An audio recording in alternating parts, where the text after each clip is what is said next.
Hello, hello.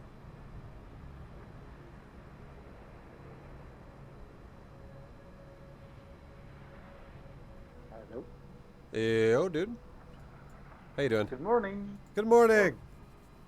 good evening in my case. Yeah, right. Like for me, for real though, for me it's afternoon, but it is my morning because I recently just woke up about 2 hours ago, hour and a half ago. I woke up at like 1:30. Uh, but for you, it's yeah probably midnight or something. But Yeah, almost. yeah, how you doing, man? Good, good. Doing How well. how's everything in Star Cup been going for you since last time? I'm I have such anti-Terran struggles. Like seriously. Yeah, no, don't we all? What's been happening to you lately? If you could kind of describe it. Yeah, so I don't know. I mean, I think what happens is, you know, that thing when I just get to do my thing, and if I manage to get to 80 drones and whatever in a reasonable time, I usually do okay, right? But at the tiniest amount of pressure, Terran just I just start playing like a complete Yeah, idiot, it disrupts everything for you. and exactly, and my build just falls apart, and that's kind of what. Okay, and just to get I think if you saw the file name on the replay I sent, that was very much my feelings. Like I managed to win one of them, but I really felt like I played like okay, a fool which one through would you the want to start entire with? game. You think you want to go with? I don't think it actually matters. Oh, They're yeah, they're different, but okay. we can do any one of them. I like your replay title ZvT won but played like an idiot. Yeah, that was very much what I felt like. Like it was like All right, completely. are they all mech or some of them bio? No, I think it's only the one that says mech that is. Okay, so I guess just to give you an idea of to give you a better understanding of what you want to look at, would you rather look at a mech game or a bio game to start it off? And if we have time, we could look at the other one.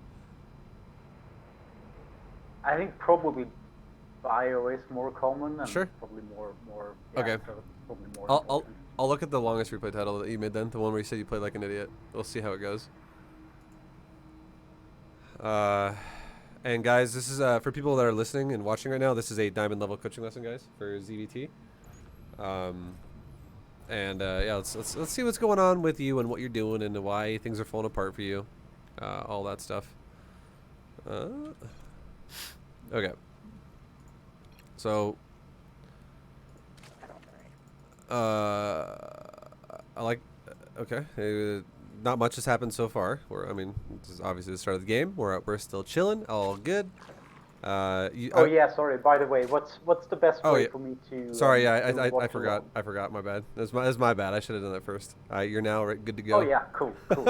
Sorry, Excellent. I'm just gonna like start talking. You're just gonna listen like a radio. My bad. Uh, all right. So, uh, It's been yeah, yeah. I was to say, not much has happened. I mean, I feel like you're. I don't really even feel like I need to critique this very much. I'm not gonna delve into it. I'll just say your overlord was a tiny bit late. You made it at 130 minerals for at 13 supply, but it's whatever. You were typing "good luck, have fun" to him 2 times, so I imagine that's why you Yeah, did that's that. probably a good start. I like your overlord pathing though so far. Everything's beautiful up to this point. Pool first is good. All right, pool first or gas first, either one's totally fine. As long as you do a mineral priority still, you're good to go. And it looks like you are, which is perfect. Yeah, for some reason I always did like gas pool, and then at some point I don't know. It probably doesn't matter much. I It's just to switched be to that. fair, I will say going pool first or gas first doesn't matter really at all. And the reason why is because you're maintaining 16 drones on the mineral line either way. The only one that really matters is when you go for a gas first, and then you also rip drones off of the mineral line to saturate it. Because if you do that, you're going to get your speed super fast, and if you keep mining gas, you're going to get whatever you want to follow it up with, like Roachworm Bayonet super fast, but it's at the cost of your mineral income, which it means you need to attack for it to be worth it. So the way you did it is perfectly fine. It's 100% standard. Oh, The only thing yeah. I could critique you on is you have right here on Was there ever a standard this mech to batch you GM? have only you have 3, and on this batch you have 1, but and that will fuck you over a little bit later on, but uh, yeah, for now it's not the hugest of deals. Okay, this right here, I would say, this is an opportunity. Okay. And what I think you should do, because he's obviously gonna block you. If I was playing this game, if I were you, I would literally think to myself, I know he's making a Reaper, and I know he's gonna block my hatchery, and I know that's what his goal is, because his SCV is humping my drone's ass right now. So Yeah. here's a cool trick of if this happens to you, here's a cool trick of as to what you can do. Okay, a drone. If you fight an SCV with the drone and you literally just auto attack it, chances are your drone's gonna die. I don't even think a drone regenerates enough health in that time frame for it, like straight up auto attack for the drone to like regenerate enough to knock it to surpass like the 45 of SCV. It's like barely not enough time. But if you just run away, like so, for instance, if you fought this SCV, and if he ran away from you, you immediately go take your go down here, get ready to take your base. But if he doesn't run away, and let's say he stays and follows you, and he like only auto attacks you, what you could do is you could time it to where you could auto attack his SCV all the way down to like red, down to when you have like 10 hit points, or like 5 or 10 hit points, or like 7 or whatever your regeneration would put you up at, to where you have at least like 2 hits left before you die. But so what you could do is you could auto attack the SCV, and then the second you poke him, you run away. So what it does is it gives you a few more seconds to regenerate as you run here. And if he doesn't micro his SCV and you get here, you would then auto attack him one more time now, once again, when he only has 5 hit points, and now you've regenerated yourself back up to like 6 or 7 or something like that. Or, you know, if you run away when you have, let's say you run away when you have 10, he'll probably also have 10, which means you regenerate back up to when you have like 14, 13, and you could guaranteed kill his SCV this way. Oh, yeah, so I just stall a while and exploit the fact that he doesn't, like, I regenerate, but he doesn't. Exactly. So if you basically, if you let this auto attack by default, this fight is going to last for about like almost 9 seconds.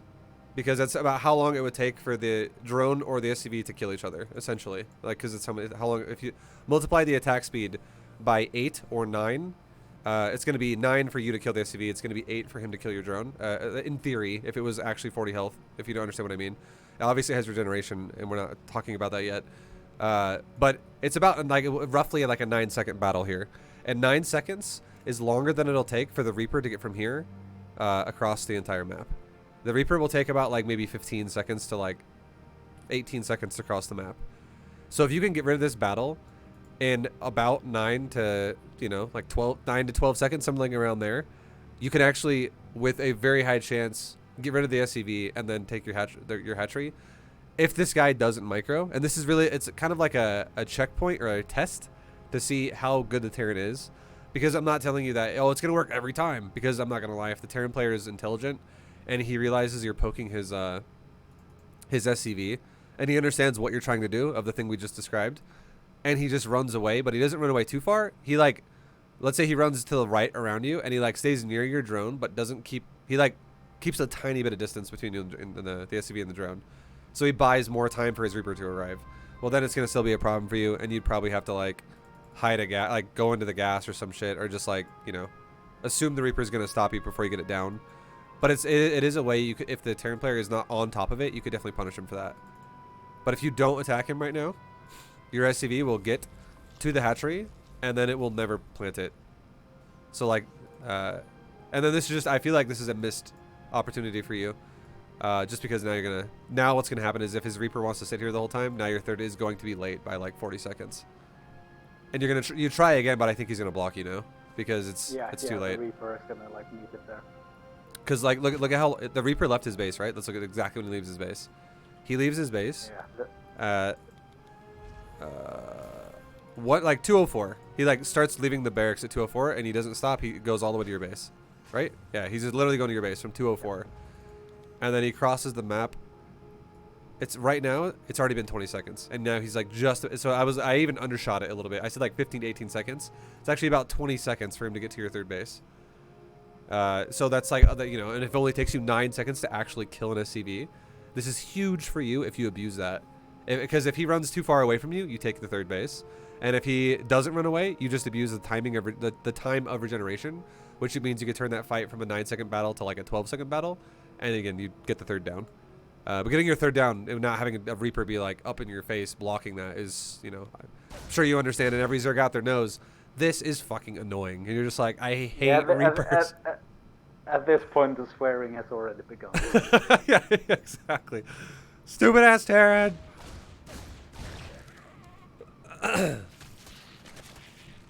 Okay, I like your emphasis on taking another base though. I don't mind that you take it there.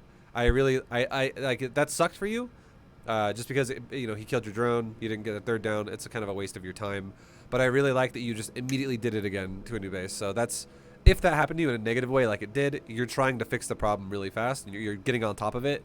So I'm really glad that you're not doing things like where you're like, okay, I guess I'll take another gas now. We'll just do a different build entirely. So I like this a lot. Yeah, I feel like there's just so much. I mean, there's so many Protoses that block your natural, and there's so many like Terrans that manage to block my third. So I just feel like I'm getting used to having awkward bases. No, 100%, right? Yeah, the Zerg is like, if StarCraft was like a group of kids, Protoss and Terran would be like the two kids throwing a ball over the Zerg's head, and you're like trying to catch the ball all the time. Come on, it's just like pick on you all early game, and then sometimes that's why I feel like you see so many Zergs just all in as well, because they're like 12 pull every game because they're just like tired of it. Okay. Anyways, so I like your third base. The re-emphasis on taking it, that is good. And then I don't like this though. The reason why I don't like this, if we talk about this for a second, is because I love that what you do right here, right now, initially, because you pushed the Reaper away while you, well, first you smack the SCV, which is totally cool. I don't mind it. But like right here, the second you realize the drone is way too far away and this Reaper will never get there in time, your Lings, two things will happen here. Number one, you're like, if this guy is actually not gonna AFK right now, you will never kill this Reaper. And you will never kill this SCV either, because the SCV will outrun you, and a Reaper could kill all your Lings before you can kill the SCV. If you tried to kill the SCV. So I would say at this point in time what these Lings should do, and this is super important. It's not like, there's two reasons for this, and I'm sure you probably understand the first one because I've probably said it to you before. And it's something along the lines of, if you save these Lings, you can use them again against Hellions, and then they're just going to bolster your numbers then, and it means you don't have to make as many. But that's not even the biggest reason why you need to save these Lings right now. An even bigger reason why I would say you should save these Lings and not chase them all the way off creep is because if you pull your Lings back right now, and you don't let them die, you can literally plant a creep tumor, not there. Do not ever plant the creep tumor before you have Zergling speed on the edge of creep. Or before you have Overlord speed to know, or like, not speed, sorry, Overlord vision out in the open to know where his units come from. But if he's already attacking you, if you plant the creep tumor, instead of putting it right there, you put it like right there, you guaranteed get a creep spread, easy. And your queen has all, if it's right there, this queen has all this range to be mobile in front of it to poke the Reaper, and your Lings can also shove the Reaper away on creep. And it just guarantees that you're, number one, not going to lose your Lings for the Hellions to the Reaper, and number two, you can fall back to your creep and then guard your creep tumor with it, and then push the Reaper away on creep just for a second, and then suddenly creep tumor goes down, and you're good to go again. So it has multi-purpose, right? So if you actually end up losing these Lings, I hope at least you put a creep tumor down. Okay, you do. So that's good. Now, I will say, I still don't like this a whole lot because I don't want you to lose the Lings. But I will say, because you know you pushed him so far away, I actually do agree with the fact that you put it closer to the edge of your creep now, if that makes sense. If you play more defensive, you should put it a little bit more conservative. Okay, cool. Yeah, I'm glad you understand. Now you pull back. So you didn't take, like, this guy didn't punish you for it. I'm glad. Like, no negatives here for you now in terms of your Lings, which is all good. Okay, and then your larva is being spent pretty well. Not bad. Another queen started. Okay, let's talk about your Overlord. And that obviously sucks because the Marine, he just lifted a command center. It's understandable. I just want to make sure Overlord's doing proper shit. So this is I like it. This is correct. I would agree with what you're doing here. And then you also scouted the factory, and now you also scouted a barracks that's lighting up, so you know, like, already right now, this is perfect time to go, all right, cool, I can leave now, because you know exactly what it is. This is going to be a reactor followed up with, or a factory followed up with a reactor after, and he's making a Marine right now to kill your Overlord. So the Overlord going in super deep and then waiting to get shot by an Overlord is definitely, I would say, I mean, I feel like you might be distracted by your SCV or sorry, a drone or whatever. That's when that shit was happening. So I get it. Like this is why ZvT is so annoying, right? Because you're always like, fucking god, I feel like I gotta do 4 things at once early game, and as my overlord's going here, this SCV's humping my drone over here, and I gotta deal with that too. So I get it. It's annoying. But at the end of the day, I mean, you had the right idea, so I can't really.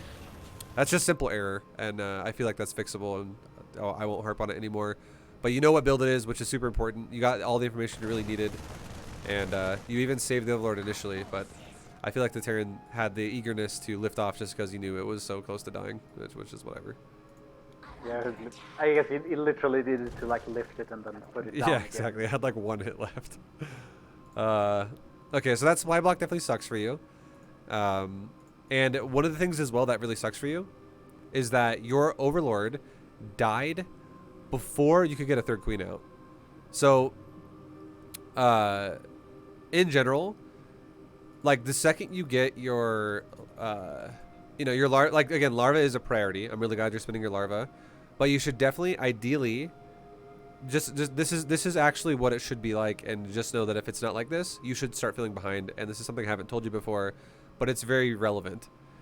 If your first queen at your natural, so the queen of the main doesn't matter because it's just going to inject and it's whatever, but the queen of the natural, if your queen at your natural plants a tumor, which is wonderful, I love it, it's really good, I'm glad you did that, but if it actually somehow generates enough energy back up to now be able to inject the hatchery and you still have not started a queen yet, you should feel like you're starting to fall really far behind on the queens.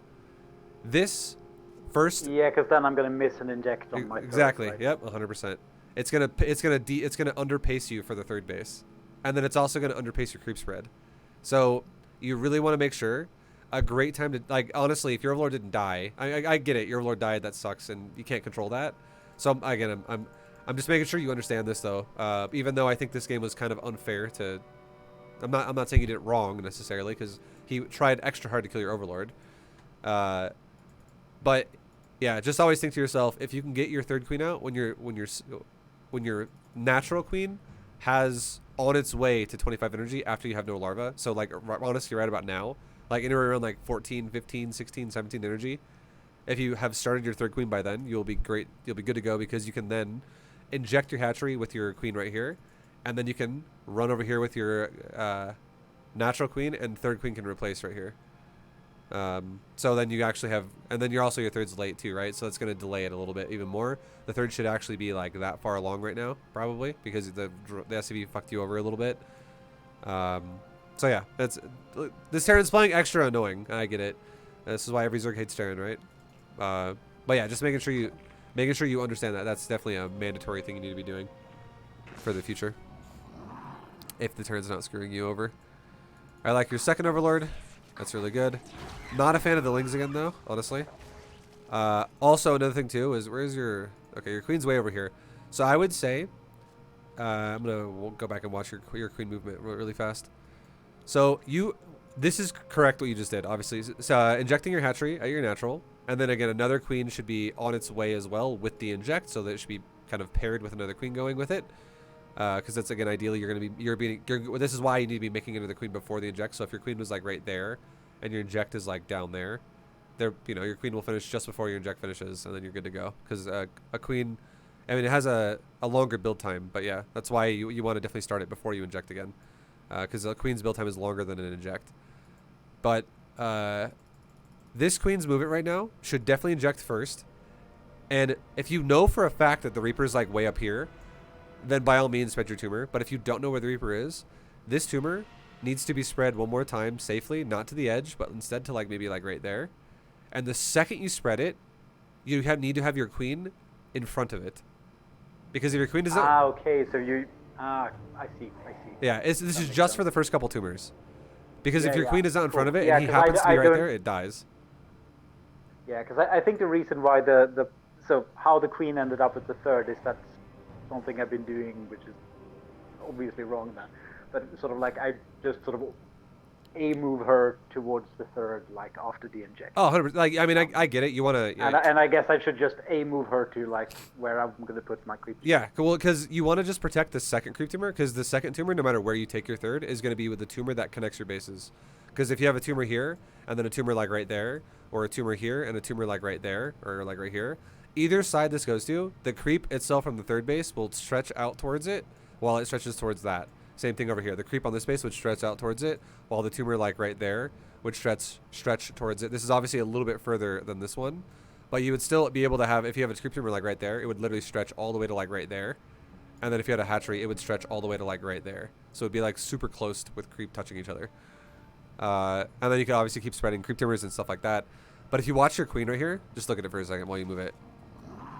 So the way you spread that creep tumor and the way you're moving your queen is okay. I would say that creep tumor is maybe a little bit too far forward though, just because again this is greedy. Because if the Reaper was right here and he was a good Terran player, he could literally run forward and pop that shit right now, because it's on the edge of your creep. But if you put it like maybe like right there, just a little bit further behind, it gives you like a couple grid spots of mobility in front of it to poke with your queen. Because again, this is assuming you don't know where the Reaper is, which you don't. For all you know, he's right over here right now. He happens to be right there, but yeah. But if this queen stops for just a second right here, Bam, just hit diamond One after second, sorry. struggling in plat for years. Thanks for B2GM Vibe. yeah, thank you guys for the support. Much love, appreciate you. Thank you very much, Slogma. Thank you. So if you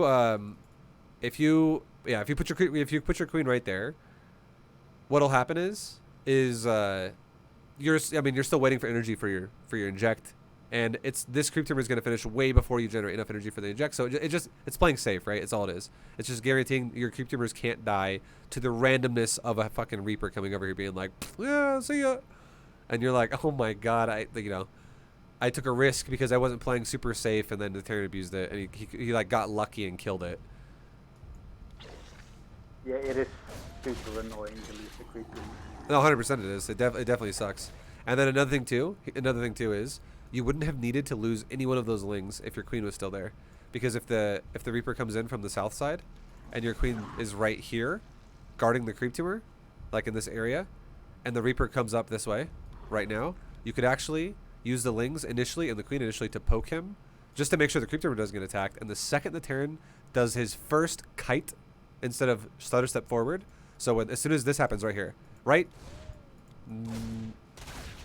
Now, you immediately turn the lings around. You would immediately run up with your lings, because you now know this is no longer under threat, because it's going to, number one, it's going to finish before Terran could even come up there and kill it. And number two, if the Terran stays, your queen would just straight up kill him as well.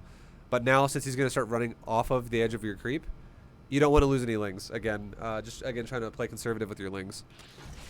And if your queen was here, imagine if the queen hit him 2 times. You would have killed the Reaper, because a queen hitting a Reaper 2 times does 16 damage. It does 8 damage per hit, because it does 4 times 2. So and it only takes 1.5 seconds to do that as well, and you fought him for like 3 seconds right there. So that would have been, if the Reaper dies, that's even better, right? Because now you're like, oh, sick. Because here's the thing about when a Reaper dies that every Zerg loves, and I'm sure you can relate to this.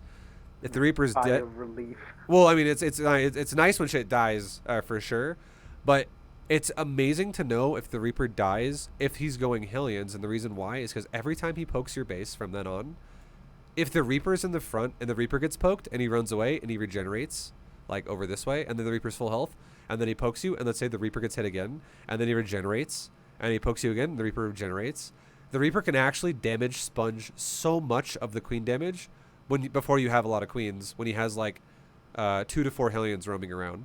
But if he doesn't have the Reaper actually dies, every time he pokes you with Hellions, it's permanent damage. So it's just increasing the chance you're going to kill the Hellions. So killing the Reaper is actually amazing.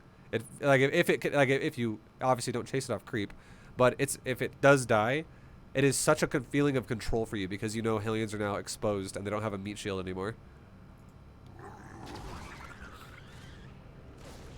And then it even pushes up again. Imagine if your queen was poking him again right now.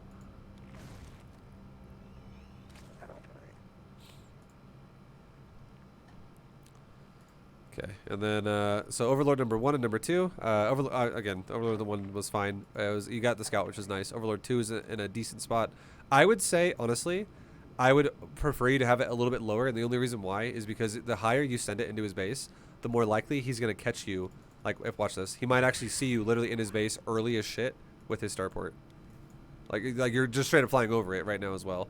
So the one thing I think is scary about this is that scouting his tech at his ramp is nice, But if you commit your Overlord to being revealed in his base so fast, like I would say this, okay?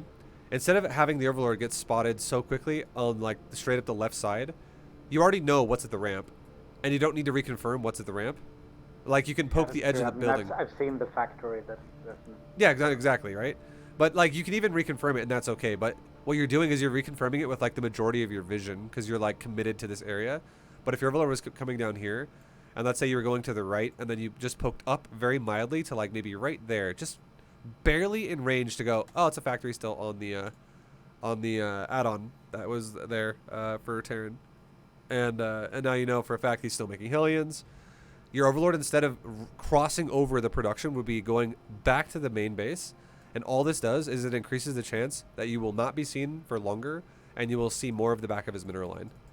Like you're still going to see this here no matter what, but what you're going to see is you're going to have a higher chance to see what's back here. So when you verse a Terran who's not doing an armory or not doing a fusion core, well, it doesn't matter then, and because you're not going to see anything anyways. But if you did play a Terran that was going for like a fusion core or an armory, sending it here is less likely to be to spot what's going on back there, because again, you're revealing the Overlord way too fast when you're not deep enough into his base yet. So now he starts shooting you really early, and it is only one Marine, so you're going to see it either way. But yeah, hopefully it makes sense. It's just if like what if the Terran was going for like a couple of Marines or something, and he like actually denied your scout like hardcore, and then it was doing something awkward, and you just were like, oh fuck, I wish I would have known what it was. But yeah, so one Marine, you're still gonna get it off. I mean, the Marine wasn't even here in the first place. The Marine was like way up here, and then it came back as well. So either way, it's okay. Just another thing to think about for if the Terran's playing super on point. Okay, that's another thing right there, right? That's the first time you're gonna get punished for it. Spreading creep tumors without vision of what's in front of it, without a queen in front of it either, is always having a risk to die. And that definitely sucks. Okay, these spores. Let me look at something with your scout really fast. So, if we're looking at the Terran's base with your perspective here, and right now at 420, you just spotted a tech lab being upgraded, and he doesn't cancel it before your Overlord dies. And then finally your Overlord is about to die. And I think you actually probably fly out of its vision entirely. Okay, so you fly out of its vision entirely, so you don't know if he cancels it or not. But it doesn't matter either way. But I would tell you something. I would tell you this right now. If your build idea is to go for multiple queens behind this, I think you're building spores a little too early. And the reason why is because, think about it like this for a second. If your opponent, there's a couple things that tell you so much information here, okay? Number one is the third base. Number two is the tech lab and the tech lab being upgraded. This is humongous information, and here's why. If your opponent is going to take a third base this fast, and how do you know it's fast? Because by 4 minutes and 40 seconds, not only is it a third command center, it's a third orbital command center, which means this dude took this really early. Okay? He took it so early. So now if we know that, if we know, oh fuck, what the hell? Normally when I'm scouting someone's base at like 4 minutes, their command center's like maybe almost done, if it's not like a crazy greedy third base. So the faster the third's completed, the more likely you have one guaranteed answer. His gas is delayed at his natural. You should know that for a fact. So if I clone everyone's vision now, I should see gases that are either not existing yet, or if they do, they just started. So if I look at them, they don't exist yet. And we know that because he's got a third base. So if we know he's got a third base and we can tell, okay, yeah, there's no gases because of the third, that means his gas is limited. And then on top of that, if we look at the tech labs on the barracks and the starport, and they're both upgrading a thing in there, we can guarantee for a fact, automatically this is not battlecruisers. And the only thing that makes sense now that we would be threatened about, or threatened by, would be the potential of banshees. Because like what I mean by we can know it's not battlecruiser, let me elaborate on that really fast. He doesn't have gas, a lot of gas because of this. And when we can tell he doesn't have a lot of gas, he now also definitely doesn't have enough gas to troll, like, not troll you, but meta you by going, I'm taking quote-unquote upgrades, but he's actually making a fusion core in his base at the same time. He can't afford all of this. This is way too expensive. His gas is already so limited as it is. So he definitely can't fake you out, essentially. So I would already assume this is probably either it's either going to be a faked out Banshee cloak, and maybe he'll make a real Banshee and call it a day and hope you overreact, or it might actually be Banshee cloak. And this is most likely real too, because he's leaving a tech lab on a barracks, and he's probably going to go bio behind this. So what I would tell you is I would say, if we think about it like that, and we know for a fact that battlecruisers can't exist right now because we know this guy's gas is limited, you can now make spores in the response to cloak, because you're already making queens in response to banshees. And the only thing you got to do that is cost efficient to deal with this is obviously still make queens, but there's two things you could do that would make your life really easy on top of what you're already doing. So I imagine you're already going to put like an overlord like over here somewhere, another overlord maybe over here somewhere, maybe another one over here somewhere, or another one like over here somewhere to like spot Hellions, for instance. So your queens can be more mobile. But if you just went, okay, I'm going to deal with banshees, and now I'm going to make sure I put one creep teamer here so I can guard the main, and I'm going to put one extra overlord like right there. Because if he rushes with his first Banshee and he's actually faking cloak, I'll see the Banshee when it's like way the hell over here, which gives my queens time to run up the ramp and get to my main before it becomes a problem. And if you don't get attacked by a Banshee until about 1 minute later, you then make spores. So if you scouted it at 420, and here's why I said that. If you scouted cloak at 420, I would ask you, and if you don't know the answer to this, you don't have to say it. It's totally fine. It's more of a rhetorical question just to get your brain thinking about things.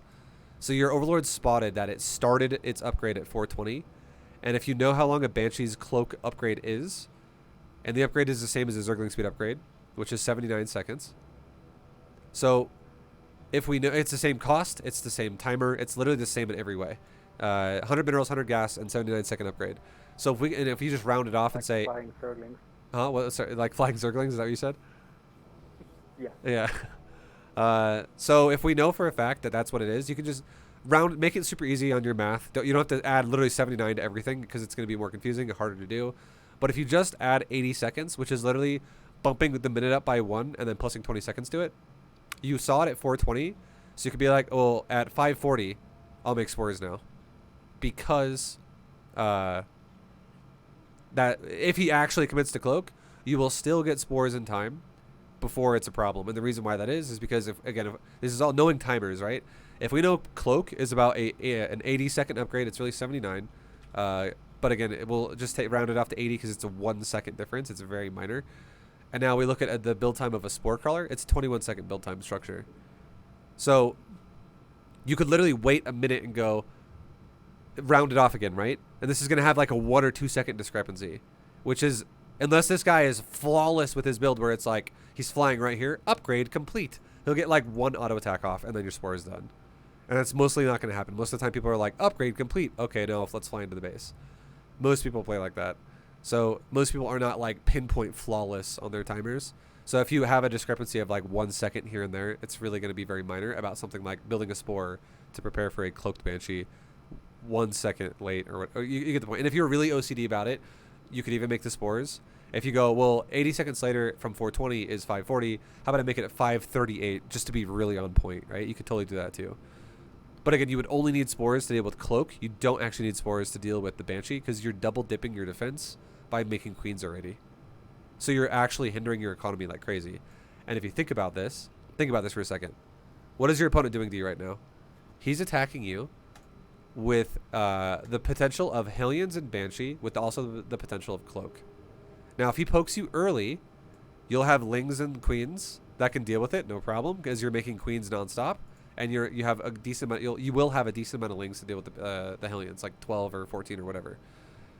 But if you saw as well, he's going for a third base behind this, and he's not pressuring you really hard. You know what you could do instead to abuse this guy like crazy? You could actually just take a fourth base really early. Like, you could saturate your third base mineral line, and like right now, instead of building these spores, imagine if all these spores were canceled and you gained 225 minerals back in your economy, and 3 drones went back to mining, so it gave you even more income overall. And you go back up to like 545 minerals, and you spend 300 of that on taking your fourth base.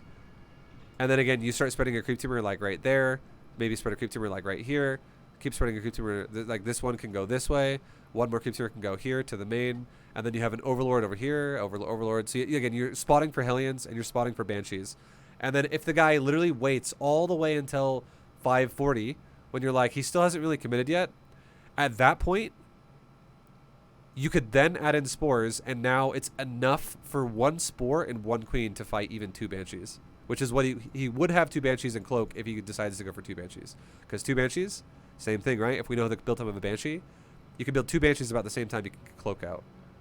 It's actually a little bit later. It's 86 seconds compared to 79, but it's very similarly timed. So a spore suddenly can now deal with 2 banshees and the fact that he has cloak. But again, if it only has 1, you don't even need spores. So this is one of those things where I would say this is an overreaction. This is like watching Zerg make spores against Void Rays. And again, that's overreaction from Zerg in my opinion. You don't need them. Because you're double dipping the anti-air because you're already making queens. So, do you have any questions about what we just said? How you feel about what we just talked about? Yeah, that explains why cloaked banshees always comes in pairs, or not always, but like they tend to do that. Yeah, no, like, well, also it's an investment too, right? So a lot of Terrans are going to want to actually. So one of the reasons why it comes in pairs is because, I mean, it's a big investment to get cloak. It's time investment, and it's also a mineral and gas investment. And the second reason why Terrans like, if they're going to commit that hard to cloak, 2 banshees also, 1 shot's a worker. It's enough to like tap a drone, one tap a drone, so it can kill workers pretty fast. But the big thing of all is if we're looking at the build and we're reading it and we go, oh, he's got a 3rd command center though, and now he's just gonna harass me with Banshee Hellion. There's nothing to be afraid about, because if he hits you early with the first Banshee and that's it, your queens and your lings can easily deal with the Banshees and the Hellion that run in your face, like 1 Banshee and 6 Hellions or something. If you have like 5 queens and 12 lings, you easily can hold that, no problem. But then if he waits, and now let's say he gets all the way to the point to where he has 10 Hellions and 2 Banshees with cloak now, you could still have, because you'll have more time to make more queens, now you could once again still have like 5 or 6 queens in the front of your base, and you don't even have to use them to defend the Banshees anymore, because now the spores could defend you. But you're not making the spores super early, you made them much later, so your economy is banging faster, and by the time he attacks you then, imagine if you took your 3rd base now, or sorry, your 4th base like right now, as a response to this, because this is not really threatening at all. And then 71 seconds from now, which would be 5 minutes and 52 seconds, which is right after he would start attacking you. Imagine if your 4th base popped up and finished and completed as he initiated a timing attack, and the second you killed his Hellions and Banshees with your queens and lings, regardless of where he sends them, if he sends them in your main base or natural or 3rd, you have a spore and queen there, an injector and a spore. And if he just rams you in the front, you have your queens and your lings, and you could also then make an overseer, because your layer is going to be done around the same time. Like, you would have it either an overseer finished or like finishing soon. It would already be being made if you were afraid of cloak. So again, you would be making spores and an overseer about the same time. So you have mobile detection for the cloak with your creep, so you can still spread it. And then you also have base defense in case he goes around you, right? All the way around the edges and shit like that. And either way, like, if you kill that army for Terran, and the Terran now goes, all right, I'm now going to take an extra 4 racks, and I'm going to go into maybe tanks, or what, like rotate these 2 buildings right here, go medevacs with tanks, because he rotates the factory and starport, and he makes a lot more racks, tank marine medevac, or some shit like that. And now he's taking his 3rd base. Imagine if you killed the Hellions and Banshees and you were taking your 4th base saturation, and then by 6 minutes you already had like 75 to 80 drones. Or like 6 minutes and 15 seconds or something like that. Like, you would dominate his ass at like the whole game after that, and you would have the big lead. So this is basically, this is just opportunity for you. And again, the biggest reason why this is opportunity, that it all comes back to this, and we kind of talked about it, we touched on it, about this, and why this means not battlecruisers. But with how early his 3rd orbital is, and how mineral focused his build is, the only thing this guy has that's threatening to you is this unit right here, is literally the Hellion. And you already are making a counter unit to it in the fact that you have creep spread and queens and lings. So you should be like, as long as your overlords are in decent spots, you should totally be fine here. And this is not threatening at all, because he's being so greedy. So this is, I'm gonna tell you right now, this is greedier than a normal Terran. This looks like he literally went almost like command center right after the factory before he made the starport. This is not 1-1-1 anymore. This is actually like one barracks command center, factory command center, starport, which is fucking greedy. So he's making the factory, right? And that, exactly, he makes the command center before the starport. So that is super greedy. And what that means is, why does that make sense? It's because his 2nd gas So if a Terran, I'll tell you right now, if a Terran player starts their second gas after the factory is done, that is greedy. Means they have no emphasis on the starport. But if a Terran player starts their second gas after the factory starts, which is that is a discrepancy of like 36 seconds or 43. Sorry, the starport is 43 or 36. So the factory is 43. There's a difference there of a 43-second window of time for when he takes the gas.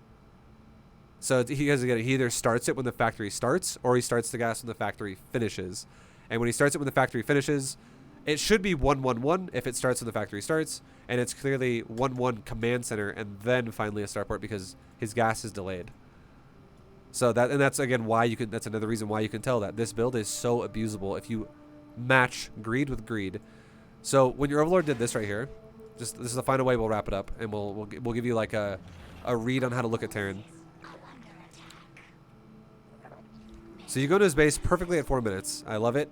But the second you get into his base at 4:14, if this guy went double command center, or double gas early with like when the factory started, like we talked about, this command center should literally be like right here, like somewhere in like 75% range, ish. That's where like it's. And now then just. Or go ahead, now sorry. that you say it, that's the more normal situation, right? Oh, 100% it is, yeah. Yeah. Most Terrans will go 111. And the reason why most Terrans go 111 is because if you all-in him, he would die. If your build was to make a Roachborn and just go ham, he would already be dead. There's zero way he would defend that. This build is kind of coin flippy for Terran because he's like, please don't kill me, because not only am I not making a bunker, and not only am I not making siege tanks, I'm also going to invest into all of my tech with low gas, which is going to delay all of my tech. And the only unit I have to show for it is a fucking Hellion. And a Hellion can't do anything to Roaches and Ravagers. And then if you break through his base with Roaches and Ravagers and you flood Lings afterwards, he just dies. So this build is very vulnerable to all-ins, the way he played it. So if you can realize that with your Overlord and go, okay, yeah, no, that's a greedy ass third base. You could react to that by, I would say, if you here's the final thing about Zerg, where some Zerg players kind of get confused and they don't realize what they're doing is not correct. And let me explain. So you have two options to deal with this build. I would say number one, you all in it, and number two, you out greed it, because this is greedy and you can out greed the greed. But I would say the way you've generated your build is you went for one drone on gas. And then you went for Speedling, and then you took drones off of gas to go one drone on gas. So you're doing a safe version of a build yourself. You're doing the complete opposite of an aggressive build. You're not being aggressive at all. So this is not the time for me that you should think to yourself, let's all in. Because if you did go, oh, you know what? That's a greedy third base. You are already too late. You're too late to, like, your scout is too late to now capitalize, because if you start a Roach Warren now, by the time you finish it and make roaches and walk across the map, he could already have like 2 banshees. So it's one of those things where it needs to be premeditated. Where if you scouted this while you were getting ready to all-in him, now you could definitely be like, oh, okay, well, I'm no longer going to just pressure him with a few units. I'm now going to just literally flood him and non-stop all-in him, because he's definitely going to die. And the only way you could actually transition into it would be like again, for the aggressive side of things, would be instead of scouting him at 4 minutes, let's say your Overlord skirted around his base, like the second you got here. Let's say your Overlord didn't stop, and you just poked into his base, and you were like this with like your vision. You're just like, okay, let's keep going in, and then by like maybe 347 or something, you were like, oh fuck, that command center is like really fast, and you scouted it like a full 30 seconds earlier or something. Then maybe every second obviously helps you in that regard. Or if you were doing something like, for instance, if you were like, let's say you're going to go for like Overlord speed and you never took drones off gas, and then let's say you started Overlord speed and it was like 10% of the way done, and you were like, what the fuck, this is so greedy, cancel Overlord speed, immediate Bane Nest, Floodlings, let's go all in. Those are the only ways that would work. And realistically, again, generally speaking, if you're not premeditatedly going for an all-in, if you react now to an all-in against someone who's once you realize they're being greedy after they've already done it, it's usually not going to kill them. You need to be aggressive while they're starting to be greedy, and that is the most vulnerable that they are. Because that would literally be a moment where 8 roaches walk up to this guy's base, and he has 4 Hellions and 1 Marine. And then he's like, well, okay, I'm dead. I can't stop that. And the starport's not even done yet.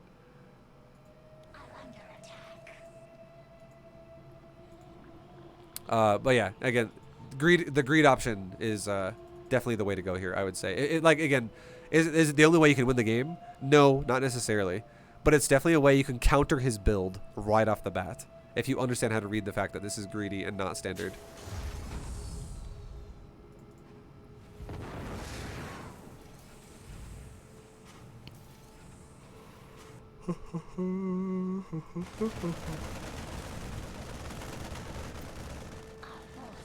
All right. So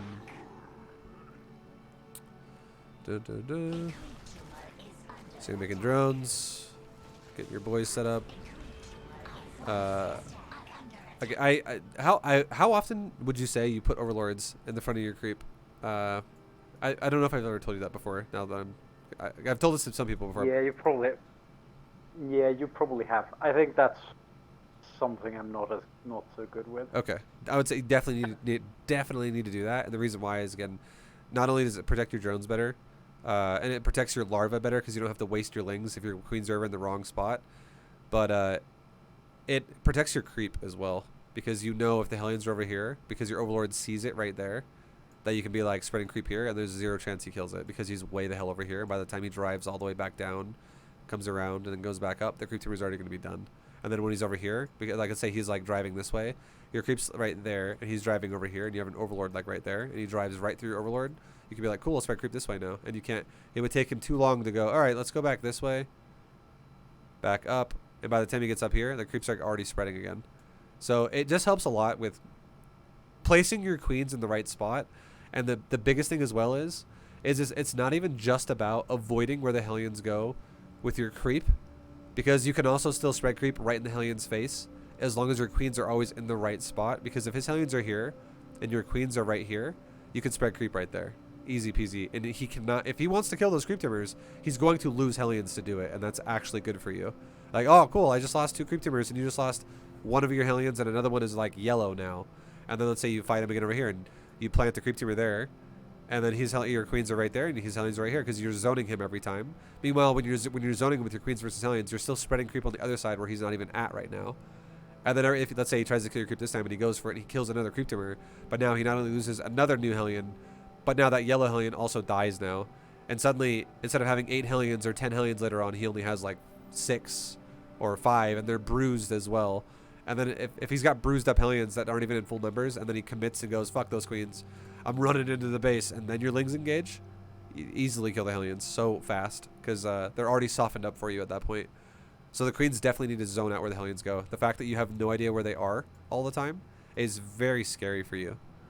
And your queens are too spread out too.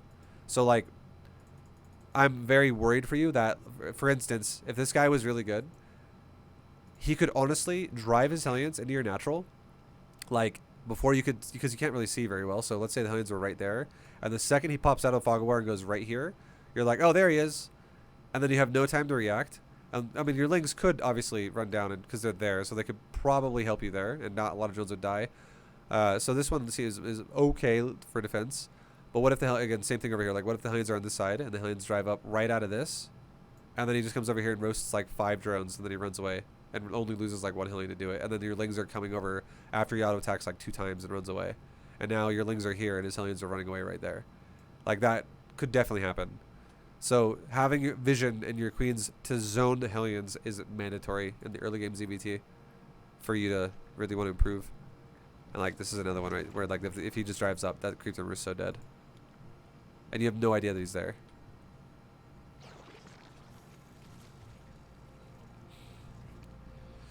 So I would say all it is Overlords 1 and 2 should go to his base like you did. Your scouting in his base was wonderful. I loved it. It's reading his base might be another situation, but the timings of when you did it were great, okay? I'm on board with what you did there. But Overlords 3, 4, 5, and sometimes 6 should be at the entrances of your base, and it depends how many entrances you have. So Overlord 3, if let's just say this was your 3rd base, Overlord 3 could be right there, Overlord 4 could be right there, and Overlord 5 could be right there. And suddenly every entrance to your 3 bases is guarded, and you have like a lot of time for your queens to go from here to here before the Hellions get there. Because if you see Hellions go this way, they drive down, and then that you reconfirm they're coming down this way, and your queens are like right here. You just run down on creep and you zone him out. By the time you get here, his Hellions can come down here and go around that way, and then vice versa, same thing. But now, if this is your third base, you're going to need 4 overlords, and the reason why that is because now you need, honestly, an overlord here, because here is not good, and the reason why that's not good is because it's too close to your creep now. You do not want to put them over your creep. You want them to be in front of your creep, which is why I was saying it needs to be like here, here, and like here in this area, which would be, again, as your creep spreads more, you could even spread the overlords out further forward in the early game. So if this is your base now, it needs to be here because this could drive into your natural from this side of the map. Overlord needs to be like right here again because he could use this ramp to drive into your base. Overlord needs to be over here because this overlord right here cannot spot if he comes through this way and goes up.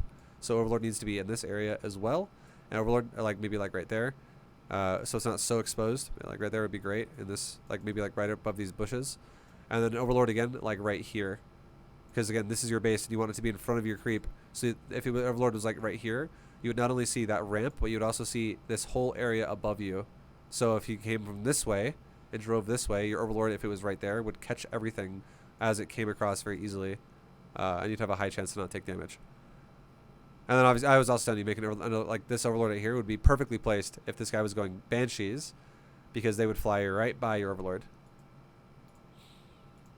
So that's exactly what he's going to do, right? He's going to go with cloak to your main base. So this overlord is wonderful. Or he might meet up with his army. No, it looks like he's going to do main. So, I mean, okay.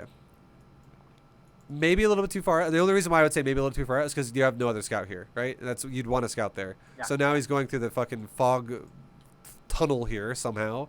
He's like just like skirting through your vision net, which sucks. But even so, these 2 banshees, look at when they're hitting your base. You made spores 2 minutes ago. And these banshees are just now arriving outside of your base 2 minutes later. This guy could have had he's had cloak done for a while, so he definitely he didn't even maximize upgrade complete. We're going in. This is like 30 seconds late or so, or like 40 seconds late from when he should have actually had cloak. So it's definitely super late. And even if like now you're making multiple spores and shit too, this is definitely too much. Too much spores. He's waiting. So we're gonna look at your drone count really fast. Right now, your drone count is at 59. And your drone count being 59 is not great. I mean, you are making more drones, though, which I'm happy about. You're about to go from 59 to 75, which is definitely going to help a lot because you're making drones for this base, it looks like. Because you just made a bunch that are going to probably go down there or some shit. Yeah, you are, definitely.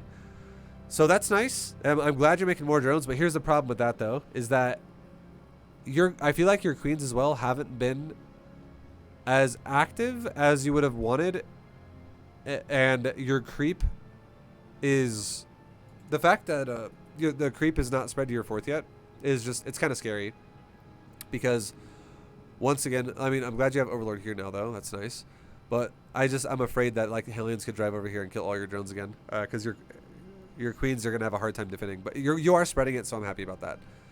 It's just that if you really want my honest opinion, you should have been at this drone count you're at right now by, I'm not even kidding, by probably like 5 minutes to like 5 minutes and 10 seconds.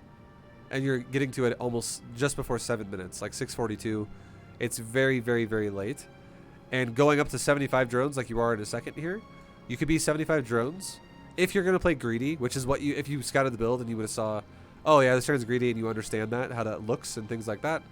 You could have been at 75 drones. Honestly, by probably 6 minutes. Again, this is assuming you would have taken a fast forward. Like, this guy would never have punished you at all if you did that. And again, the reason why he wouldn't have punished you is because he delayed gas to go crazy fucking greedy expansion, which is a mineral-focused build. And if a build is mineral-focused, the only thing they can do to you is attack you with mineral-based units. So if you look at what build he's going for, the only things he could make that are mineral-based units, because he's Terran, is Marines or Hellions. And he already showed you he was confirming to go for Hellions, and Hellions are not scary at all if you have queens. Marines are a little different, like, but let's just, let's assume he was going for like 5 Raxes before even expanding at all. Then yeah, sure, that's kind of scary. Like he's gonna go massively all in, maybe even do an SCV pull or some shit. But if you can confirm someone's expanding with a mineral focus build, it's not threatening at all. Because that's why they're going mineral focus is for the expansions. It's not for attacking you. And the attacks will come much later. And now let's see these Banshees, right? I don't even think that spore will do anything. The Banshees will come in, and then you have a queen and a spore. And all you got to do here is guard the spore with your queen. So he goes in, and your queen goes forward. This is scary. Your queen should be immediately going right here, right now. Like, run to the spore. Because if you stand there, that queen will die, and now this is a problem. And the reason why this is a problem is because a queen's attack range is mobile, so it's longer than a spore's attack range because a spore is static. Even though they both have 7, a queen can move around so it can shoot further forward because it can move forward and shoot again. And the reason why this is really important to know this is because a spore has a longer detection ring radius than it does auto attack. It actually sees farther than it can shoot with detection. It has like 8 or 9 detection radius and only 7 auto attack radius. So you could actually shoot Banshees as they approach your mineral line with your queen based on where your spore is right now. If the Banshees try to shoot your queen, you always just back up a little bit behind the spore, so he has to go through a spore to hit your queen. And then you just play this little mini game, this dance of going back and forth with the spore. But if your queen dies, then you can't play that dance, and now you can just sit on the outside of your spore and kill drones.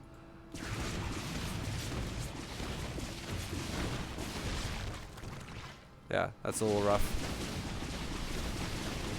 See, like right now, watch. Your spore cannot shoot him right now, but you still can see him.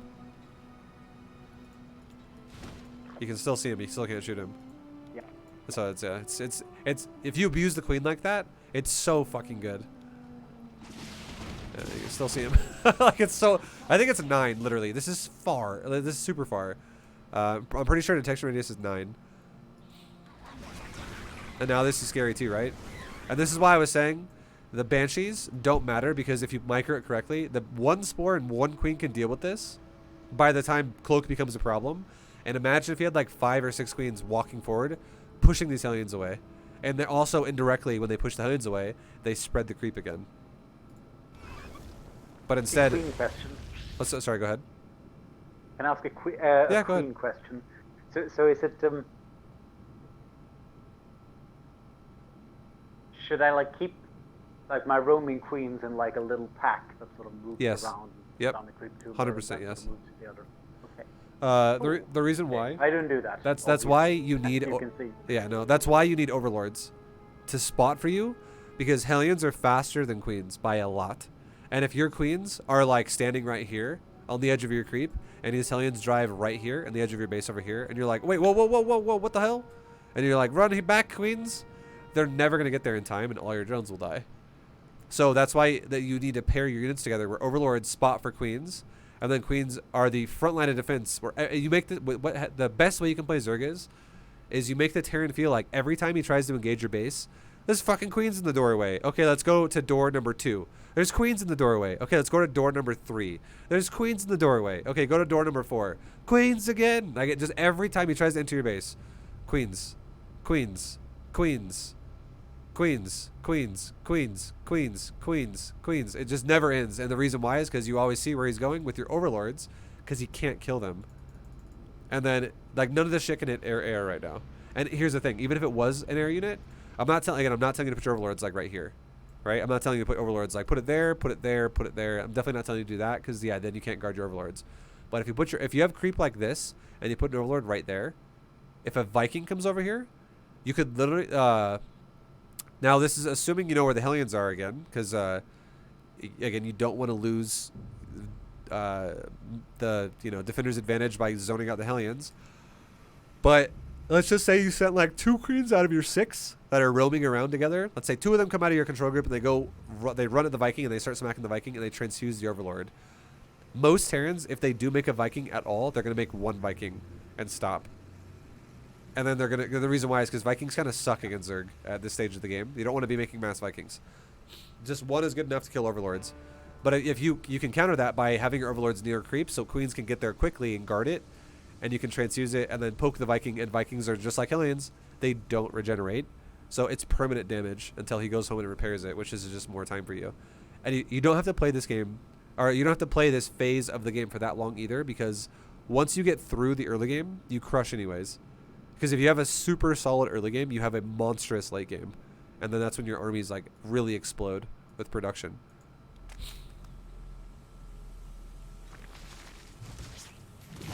Sig right here again, that queen definitely wants to guard that spore.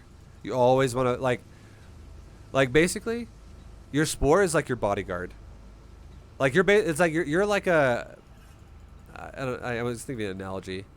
Like you're this is like a celebrity. You're like a VIP celebrity, and you're like talking shit to an angry mob. But every time the mob comes back to get you, you run back to your bodyguard right there. Because this thing could be the spore color can kill 2 banshees no problem. It's not even close. But a queen will definitely die. But it's banshees is the same thing again. They don't repair themselves, so it just you over time pepper damage into the banshee, and then after you smack the banshee like just 7 times, 8 times. It's going to be like literally looking like that, almost like dead. And then he'll either leave or he'll lose the banshee.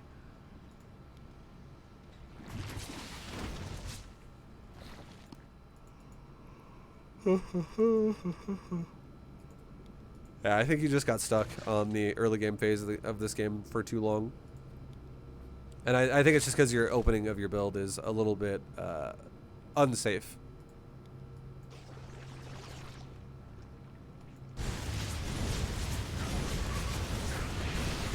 And there you go, 2 right.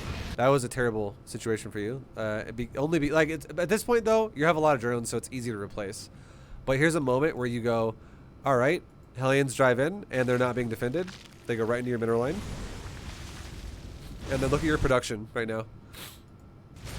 You just made units, and you just made units, and the banes don't count because you already had them. But you're spending larva on units, and you're losing drones. This is the worst thing that can happen to you. So losing lings sucks. For sure, because it wastes your larva, which means you can't build drones. But losing drones ultimately is obviously even worse. But again, I'll be nicer to you only because of the fact that you're not losing these drones at 4 minutes in the game. You're losing them at almost 8.5 minutes in the game. So you already have fuckloads of drones. So it's super easy to replace what died. I mean, that is true. But then again, he could have done that like 100%. Yes, he could have been attacking you so many times. Even more. Like, if this turn was active, he could have been pressuring you ridiculous over and over and over and over and over. There were so many holes in your opener of your build here.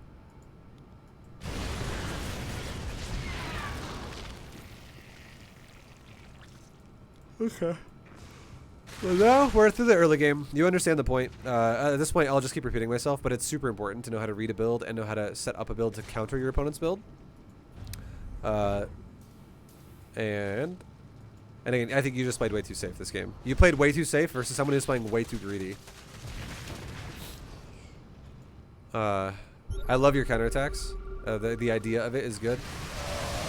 Okay, let's watch this attack. Let's look at this logically for a second. So he scans you and he gets ready to engage you. Now, I'm all for you. I'm all for you attacking this army because he's not sieged and he's also clumped up and he's also walking directly in your face. I'm all for it. The only thing I don't like is, or I will say I'm not going to like in a second here. Like lings are fast. They can catch up really quickly here. So this is not the biggest of deals. I'm not going to be like, well, that's not grouped up properly. You can definitely A move it and these lings will catch up really quickly. But I would say you need to be very close. You need to pay very close attention, and you need to just think about it and go, okay, the second he engages me with his army, the second I see where his army is, I need to immediately tell these lings to go to the next base. And a cool way you can do that, what it looks like is, group 1 is these lings right here because that's 23, and you have 23 right there, which makes sense. Group 2 is your whole army on this side. So what I would say you should do is go group 2, A move like right there. Group 1, drag your mouse down to the minimap, and A move right there. Right in front of that wall. And then you could go A move right there, shift A move right there. You don't have to look at it. Because what you would do then is you would A move right there, and then you would tell your lings to shift A move right there.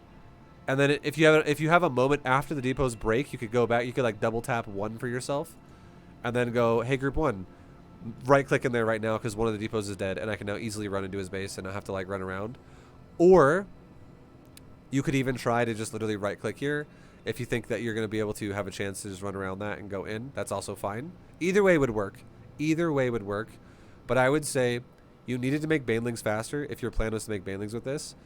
or you just need to use the Lings if you're not going to make Banes. And it's okay if you don't make Banes, and the reason why is because you know this is an orbital. So you're going to get good damage done either way. You know that this is his planetary. Or, like, you don't know that yet, but you should know that his 4th base is going to be his planetary, and you already confirmed that that's his 3rd, which is his orbital. So that's super vulnerable. I love the idea that you're doing it, but if you don't do it, it's a missed opportunity. So you engage his army. I like it. It's all good.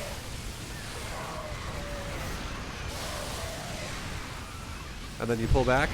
But notice right now, you didn't even touch this army. And now you're making Banes with it. See, like, this is a missed opportunity. This makes sense if you were going to bust at the same time as this. So if your plan was to make Banes, you know what you should have done here? You should have backed up. And made him go, oh, Zerg's in the area. I got to be ready for this. And then you make Banes. And then when you commit to taking this fight, then you commit to taking this fight and blow up his depots and blow up his SCVs.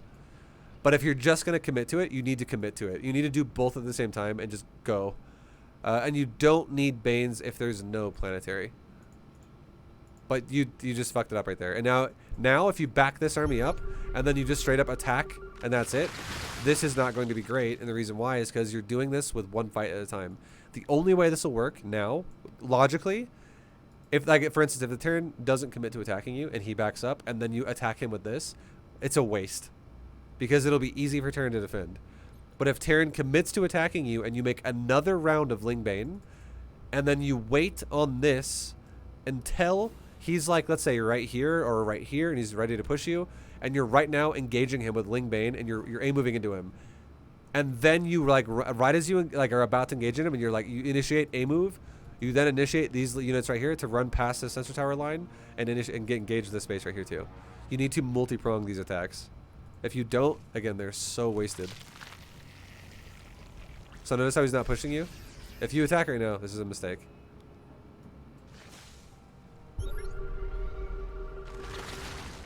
And now you're setting up an attack. But, oh, sorry, go ahead. No, I was just going to say, I've probably forgotten about them, but apparently not. Oh, no, you grab them. It's all good. But I'm okay with this now. Like, you're crossing this line right as you engage him right here. That's good. That's super good. And now we'll see how that goes for you, right? Now, I would say what you should do here is I would say, honestly, you should right-click your banelings to, like, right there again. Just get them in the area. And you know for a fact, if you can calculate the distance, you go, okay, well, it's going to probably take these banes maybe like 7 seconds to get here or like 5 seconds to get here. It's going to take a few seconds for my banes to get there. So I shouldn't be staring at them the whole time. And again, I mean, what's going to really happen though is you have them move commanded on a, you move commanded and then shift A move to them right there. So what they're actually going to do is they're going to walk around all the way like this. And that would make me think you should just use the lings again, because you're not even going to kill the depots when you have banes. So it's, again, missed opportunity right there. It made no sense to wait on banes then. But it's okay. But I would say while this is, so even furthermore, you're not even microing this at all because you're walking around the entire outside and going around. This army to be microed properly, what you need is, number one, you need more banes. This is not enough banes. You have 6 banes versus like 40 marines or 30 marines or some shit. It's a lot of marines for just 6 banes. Secondly, what you need to do is a great way you can micro this is, check this out. What you could do is 2 things, okay? 2 things. Number one, you can bind your banelings from group 2, just banelings by themselves in like group 3, okay? And what you could do is you could go, hey, group 2, A move, and then go group 3, right click, right click, right click, right click, right click, like chase the clump of bio. Like make sure your banelings are going into the center of his army, and every time you get in the center of his army, do a quick A move on the ground to let them all detonate all over the place, and then reissue with the rest of your banelings in group 3, right click, right click, right click, like chase his bio that isn't clumped up into wherever the bio's going.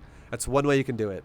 Another way you can do it, that's also not hard, no, it's not that hard to do, is you can go group 2, A move the area, group 2 A move the area, and then what you could do is you could hold shift and control, click a Hydra, and then right click all your lings and banes behind the marines.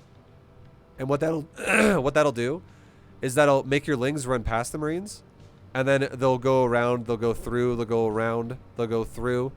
They'll get all over the marines, wrap up the marines basically and like hold them in place because he's on creep, so you can run way fucking faster than he can. And it'll make the Lings, first of all, take damage for the Banes, because the Lings are going to be up in his face, but they're also going to be holding him in place to where your Banes actually get real connections, because a Ling is faster than a Bane by a lot, but a Bane is still really fast. So it's just going to guarantee that your Lings also get out of the way quickly, because you're on the other side of the Marines faster, so you hold them in place so the Banelings can connect as fast as possible. But if you just A-move this, what's going to happen is your Hydras are going to concave on the ramp a little bit, and they're going to make your units stagger to engage the fight and be stupid. Also, your Lings are going to engage so fucking fast that if your Hydras stagger here, again, it's going to block some of your units in the back a little bit. But if these Lings engage really early and the Banelings get blocked, it's just going to waste your Lings this way. And I was going to say something else with this. Fuck, I don't know why. I just literally forgot what I was going to say. It's a fight that is going to probably be a bit... Oh, no, I remember what I was going to say. Sorry, I remember now. The last thing that's really important here is if your Lings do not move command past the bio, you're going to give the Terran more time to stutter step, kite away from you, and or just stand there and shoot you in the face. Because your Lings are going to be meleeing his units, and so a lot of your Lings are going to get on top of him, straight up in the front of his face, and a lot of your Lings behind that are going to be running around like derps. And the reason why is because he's fighting near a choke-pointed wall here. This is still open, so the Lings on the right side would wrap around slowly, gradually on the right, but Lings that on the AI that tell them to go to the left are going to be really dumb as they smack into that wall over and over and over. And if that happens, you might have Banelings going like this in a circle behind your Lings, and they're like, we can't engage properly. So this could be potentially a very bad fight for you. Okay, you ultimately did move past him. I like it a lot. It's super good.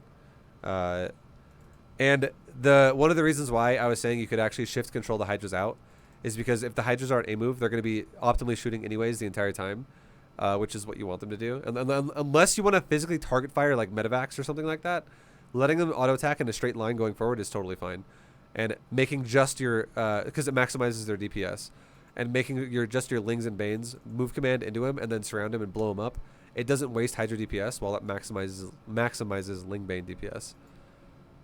So the idea then would be to A-move the whole bunch, and then control just the Ling Bane. Yes, or just the Banes. Either the Banes or the Ling Bane. Yeah. And the reason why you would do the Banes.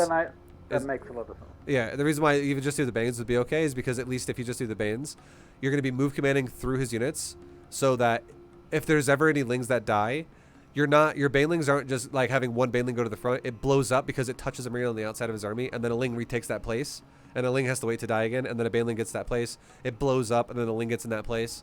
It's not going to happen that way, because if you move command your Banes, the second there's even one little gap between your Lings, which will happen quickly because Lings are going to die super quick as well, your Banelings move command through it, and because you're not A-moving, and they don't just get one on top of the Marines and blow up and then it loses its place, you move into the Marines, so it creates a funnel where it's almost like a situation where, think about it in real life, if you open the door for one person and then 15 people walk in a straight line with no gaps in between them, and they all walk into the door, and you're like, okay, well, I guess I'm just holding the door now.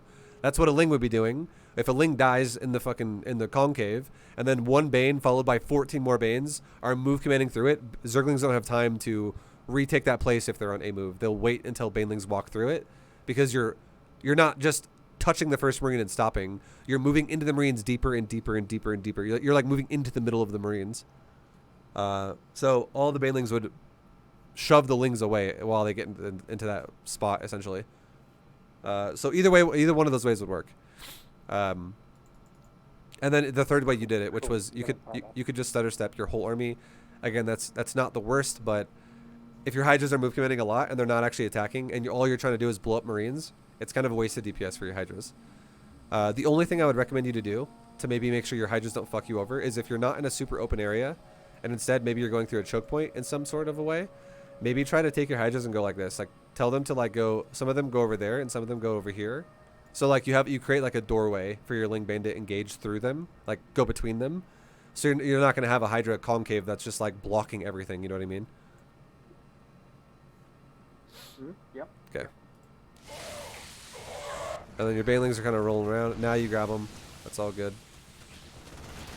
Okay. Now this again, I would say, let me show you something. This is a missed opportunity again right here. And let me show you what I mean. So I'm glad you eventually targeted your Banes again and you fixed them and you said, hey, Banes, go blow up those depots. But check this out. Your Banelings right now should be going like this. You blew up the depots and you waste a second to go here and then you go down. You should be telling all of your Banelings right now to go down right here. Like literally click down here. And then when you click down here, you can green box, not all of them, but maybe like a third or half of them and tell them to go here. And if you do that, you'll be cutting off the SCVs going down because your Banelings will go like this and then this and then this. You will cut him off and then these Banelings will make sure that if he doesn't want to get cut off by you and he wants to go the other way, that you have Banelings on this side as well that can go and zone him and crush him that way. But you actually move to the right too far. You also go back for a second as well, which is a little bit messed up. But notice how you go to the right there. You're squeezing through the choke point of the right. So you're giving him the ability now to run away from you. And again, if you would have just ran straight down, you could have already had, instead of squeezing through a sensor tower and a command center right there, you could have maybe like 4 Banes being like right there. Because again, if you were down first and then told Banes to come off, they would not be as far ahead as they are. You'd probably be like right there or like right there. But again, he can't go this way because if they're already here, you could easily blow up shit that goes this way. No problem. But if you had Banes here right now, instead of right there, so a lot of your Banes are like right here, you would easily get from here to there before he gets from here to there. So yeah, that's like I was saying before. This is just missed opportunity because you commit so hard to one side that he can just circumvent you and go around you. And then you do turn a couple Banes before the end of it, and they do go on the the left side of the command center rather than the right. But the only problem with that is you're missing a big brunt of the front of them. You're only going to catch the back half. So this will still kill a bit of SCVs for sure. It should at least. But you could have killed all of them if you would have just moved down first, and you would have zoned him and then contained him. Still not bad though. Yeah, and it's like just luck that they went there. I didn't actually think of it. Well, no, it's okay. I mean, the big thing I'm happy about though is you understand the concept of wanting to counterattack, which is good in itself in the first place. I mean, but if you want to take it to the next level, there's definitely ways you can improve that, like the whole multi-prong thing we talked about, and now also zoning is huge. But the fact that you're doing it is already really good, because that right there just gave you a massive win in this game. But this is something I don't like, though. Again, right here. This is something I don't like. So you fought him right here, and you engaged your army right there as well at the same time. So this is good. This is good. This was good. You're setting up 2 fights at once. This one was a little bit mismicroed, but the idea was correct. You set up 2 fights at once. And then yada, yada, yada. This is over now. It's over. This has done what it's going to do. What you should do right now is not attack his base now. This is not what you should be doing. What you should do instead is remax, send like 24 lings again, like this. Go up and around the map and do it again. And when you do it again, you then attack with this army at the same time. And you also need to make more Banes. You have like no Banes in this army. So if you grab a bunch of lings and send them to the north of the map, and then you take all the rest of your lings here and make them all Banelings, and let's say the rest of your supply gets made into new Zerglings, and you reinforce your army with new Zerglings that come down, all these new reinforcing lings will get here quickly to reinforce your Banes and your Hydras, and then all these lings up here don't even need to become Banes because you just blew up the depot wall, and you also just killed a massive chunk of his SCVs. So now your lings could get in here, and you could kill depots, you could kill the sensor tower, you can kill his turrets, you can make the command center lift off. You can kill any SCVs that are here anyways because you have enough lings. Like 24 lings are going to kill a new inner line in seconds either way. It doesn't have to be Banes to kill SCVs. You really only need Banes to counterattack when it's a planetary. If it's not a planetary, you don't even need Banes, honestly. So you could even be killing his factory. You can kill his, like a Thor pops out. Suddenly 24 lings jump on it and it dies. Stuff like that, right? Because like how much armor upgrades does he have on his factory units? 0. How much melee upgrades do you have? 2. You would annihilate a Thor with 24 lings. So again, multi-pronging is what you need to be doing here. But you do an attack now. This one's over, but it was a good attack because it paired with the last one. But now this attack, the fact that you found the this exposed 5th base, that's wonderful. But it is not time to attack his main base. If you attack his main base right now, so there's a couple things wrong with this. Again, there's no multi-prong with it. And now look what the Terran's base looks like up here. Is he going to send SCVs back over here? So far the answer is no. So you would just continue to pressure him more. You would just put more pressure onto him essentially, but you wouldn't really be killing a lot of economy. Maybe you kill a command center though because he's not looking at it. Could happen. So, but again, here's the thing too, right? What if his army comes down to defend you here, and what if there's nothing here, and you decide, you know what? Let's run my lings like this into his natural now. Let's run my lings into his main base now. You could keep doing that as well while you're getting his attention somewhere else. So multi-pronging is a missed opportunity.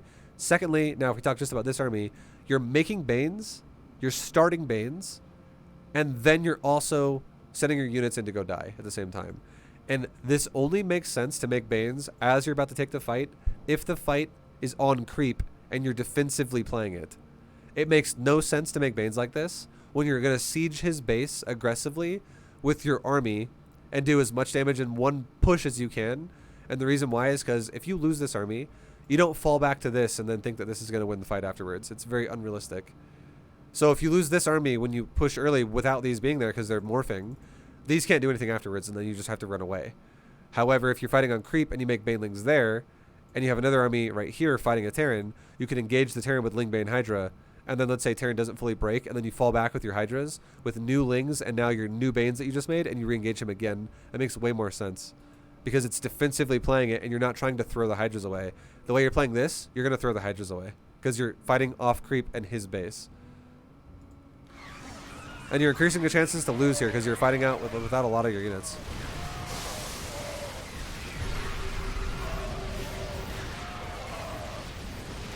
So, all your Lings are dead, and a chunk of your Hydras are dead already. Like, not all of them, definitely. Maybe like 1/3 of your Hydras, or like 1/4 of your, more like a fourth. A fourth of your Hydras are dead, and all of your Lings are dead. Even the reinforcing Lings that came across the map are dead. And now your Banelings are finally starting to engage, and now they have no cover of Zergling.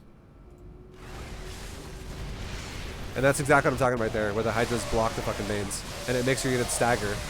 Yeah.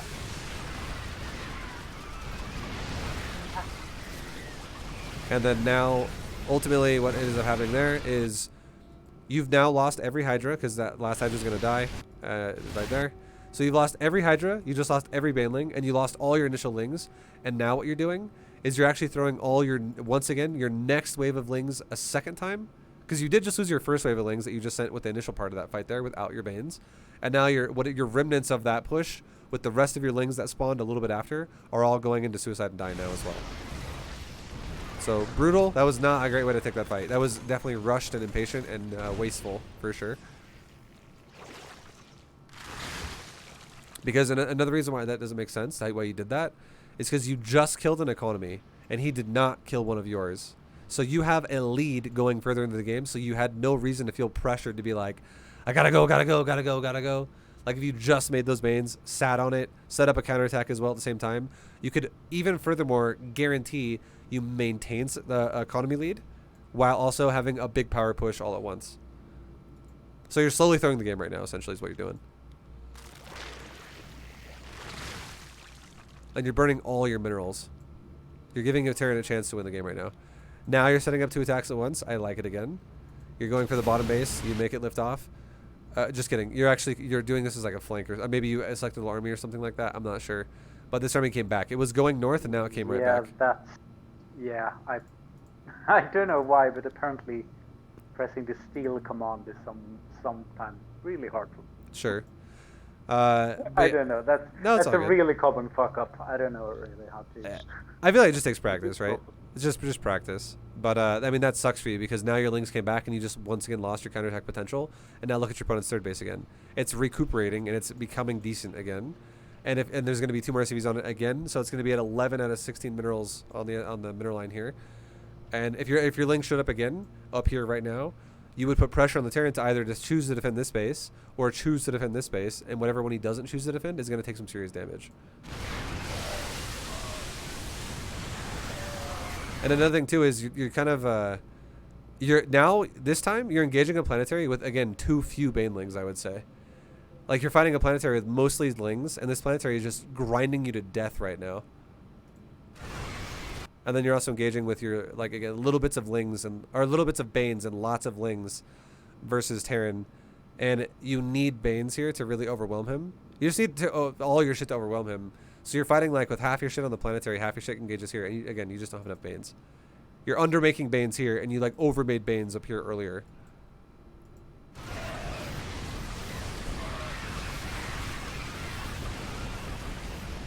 At least you killed the command center though. So if that command center didn't die, you could have honestly just lost the game just now. But because that command center died, you actually have a chance to still win. Because you are definitely playing really sloppy at the moment. Like you're playing very wasteful.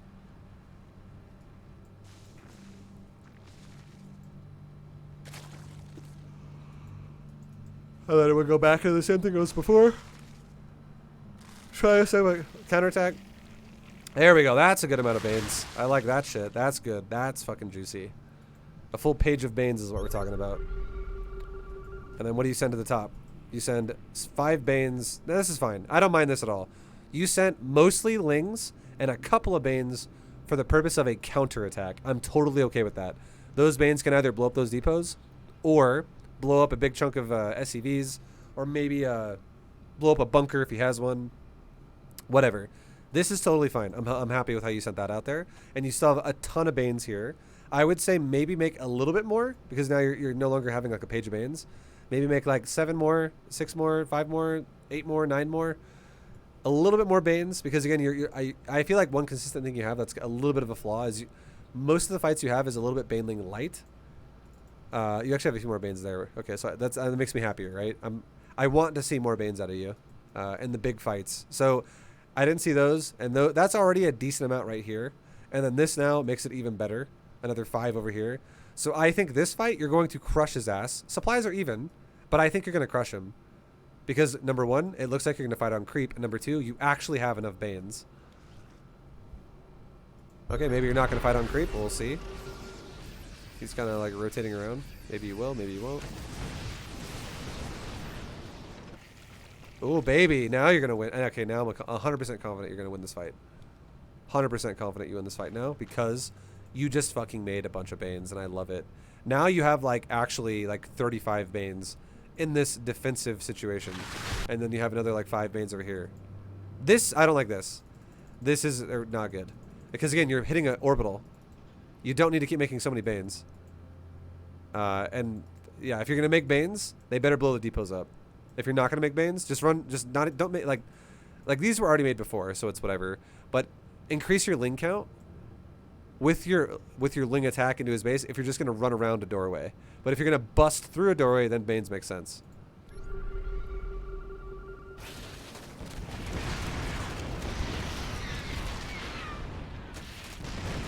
Okay, but I also like the fact that you engaged both fights at the same time, so that makes me happy. Okay, so you're engaging with your counter at the same time you're engaging with this. This makes me happy. The only thing I don't like about what you're doing right now is you're doing this in an impatient way again. So here's what I mean by that.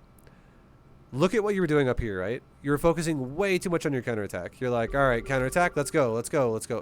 Actually, remember the point in the game when you move your counterattack. Right about now. Where is it? There we go, right now. At 15:20, 15:21 even, you start running up to your counterattack, right? Remember this number. All right, 15:21. You're running up here, you're fucking around, you're doing your things with your army. You see Terran as well pushing your creep, so you know where he is. And you're messing around with your Banes and your Lings up here. You're going to make more Banes, and you're going to do a counterattack. And then you, right now, at 15, like 45, you move your main army. So we'll see right when you move the main army.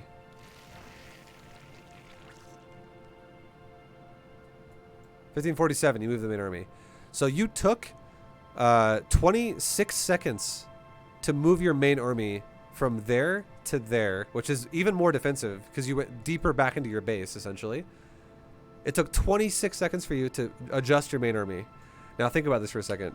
What if you saw Terran, because you saw Terran killing your creep the entire time down here, and you know you're going to take a fight. That's the plan, right? Your plan is to counterattack him and also fight him at the same time.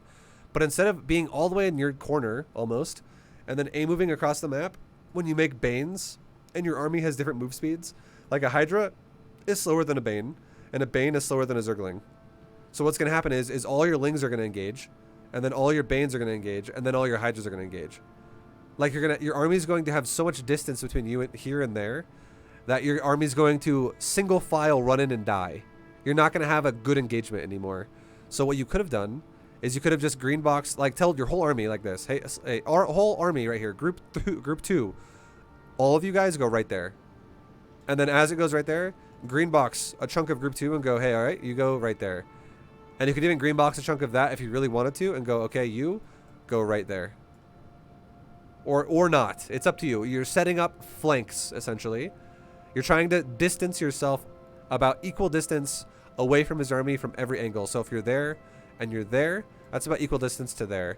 And if you have an army that's like right there, that's also about equal distance to that army from there, like right here, to there is about like 1.5 screen lengths, I would say. 1.5. And like right here to there is about like 1.5 screen lengths, I would say. And then like right here to there, right there, is about 1.5 screen lengths, I would say. So you could set up you could set up your units while you were running up here for 26 seconds. And then when you do this, right when you do this and you engage and you run through a sensor tower and now he knows you're up here, you then go to a move right there. And then group 2 floods in from here, and maybe even from over here or not. It's up to you.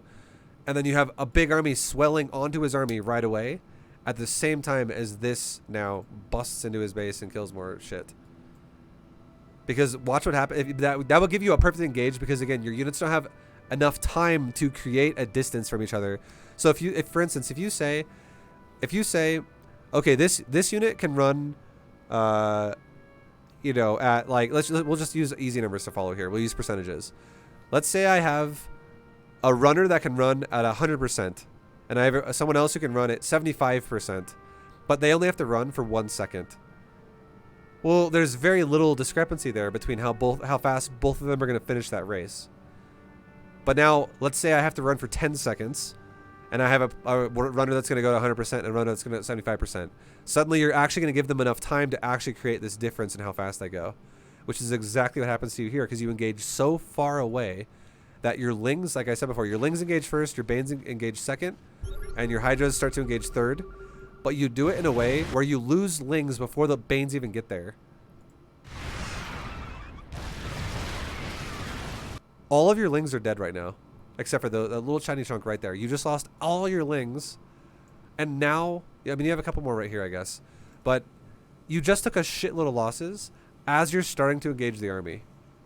And this means you're going to lose because no longer are the Banelings going to be engaging while the Lings are dying. Your Banelings are engaging while the Banelings are dying. So your Banelings are... What's going to happen is this is the difference of watching a Zerg like engage a Terran and all the units go... They all just like die, right? They all roll over and die. Or when you watch a Zerg try to engage Terran and all the Banelings just seem like they blow up right as the Terran's like front of his army. So I don't think you're going to break this army now because of how you engaged it. And the Terran didn't even move. And so you still have more units trickling in. And it still is not breaking. Like, the Terran is killing you as you engage. And that only comes to the fact that you did not set up a proper engage. It has nothing to do with how this Terran microed. It has everything to do with how you microed because you didn't do it well enough. If you set that engage up better, where instead of engaging in a single file line for 15 seconds, you instead engage in a massive concave, massive concave, massive concave that all just collapses at once.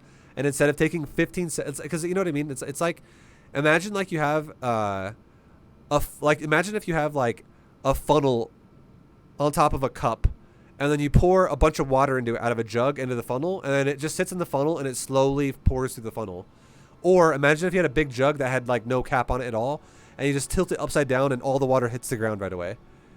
It's the same concept where you just didn't give yourself the right engagement because you didn't set up the situation to go, all my units are ready to go, all my units are ready to go, all my units are ready to go, and let's go. You made it to where all of them engaged in one line only, and again, you started from here, so all the pacing, or you start from here, sorry, like this area right here, so just all the pacings were different. So yeah, it was brutal for you. And then you're making fallback Banes repeatedly, which defensively I'm okay with, But I think the way you're using them is actually kind of scary. And the reason why it's scary is because fallback Banes, like when you make Banes as you're getting ready to take the fight, again, it's only good defensively on creep. And secondly, it's the only purpose of it is if you think you're going to try and engage the Terrans, Marines, and tanks and stuff like that.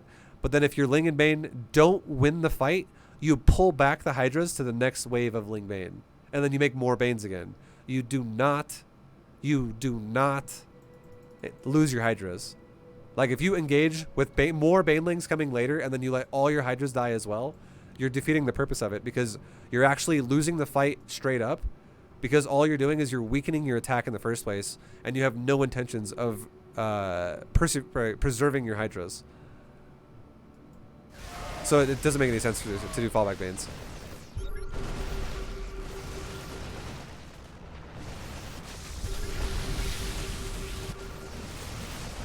And then I do think you're going to win. And the only reason why I'm going to say I think you're going to win is because, again, overall, I think things could be a little bit better, but you're getting good enough counterattacks throughout the game to kill his economy. So if we look at the economies for both of you, his looks garbage. You still have 80 plus, and he's down in the 40s now. So you're definitely taking the advantages here. And secondly, this Terran's really bad at killing your creep. Like, your creep is everywhere. So it gives you lots of breathing room to how to engage fights. And yeah, the Terran can't keep up with you. Like, he's literally running out of money. The only reason why he has decent money right now, honestly, is because he's got mules somewhere. Or it's still going down, kind of. And like, this fight now, again, you have another counterattack. Be careful again, right? You want to time them together. Definitely want to time these attacks together. You don't want to do one after the other. But at this point, it doesn't really matter because you just have so much more. And you just broke another economy, so his economy is even worse. You gotta be really careful with your Hydras.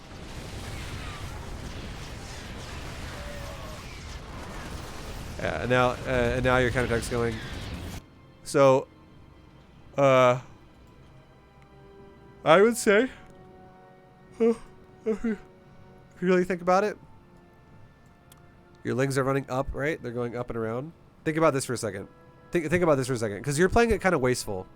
What if you were like, you know what? I want to make sure that this army gets the best engagement possible. What if you sent a little bit of Lings, like right here? What if these Lings, before you revealed these units right here, what if these Lings attack these depots? And then you see Terran stim-pack all of his units up behind these depots, and he starts killing you off of his depots. And you go, oh, look at him. He's out of position. And then right as he's got a lot of units here, you now slam that fucking command center. It means you engage a base that is mostly going to be undefended. Or, vice versa, what if you engage this base first, and then you engage this base directly after? Because he will engage this to try and defend his base to kill you, and now this is now undefended. So you can actually pull the turn around to make choices of how you want to fight, but they do need to pair together in some way relatively. And the reason why I would say this is late is because you engage the fight, right? You can see his army is right here. He's got Liberator, tank, he's got Marines, he's flying medevacs over here, there's more bios coming down the ramp. You see his army right now. It's engaging you right now, and your Lings are still sitting there. And they sit there for every second that goes by after 35 is missed timing. You moved about 8 seconds late. Not the worst, definitely not terrible, but yeah, it's just one of those things where you can do this off the minimap. So you can take it just 1 second to go like this. Group 2, attack this. Group 1, attack right there. Group 2, let's focus on that again and forget about Group 1 now.